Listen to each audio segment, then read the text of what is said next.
How to use AI Bing app 2024. In this video, we're going to be talking about Bing app and how you're going to be using its AI in the easiest and most simplest way. Now, Bing, as we all know, is one of the oldest and most used search engines out there. And what they did was they created an AI for themselves, which they called Copilot. Okay, so to access Copilot, you are specifically going to need Microsoft Edge for this.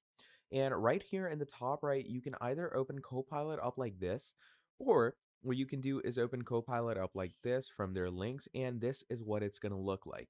So once you're over here, you're simply going to go ahead and start using it in whatever way you want. So you can go ahead and start talking to them in whatever way you want.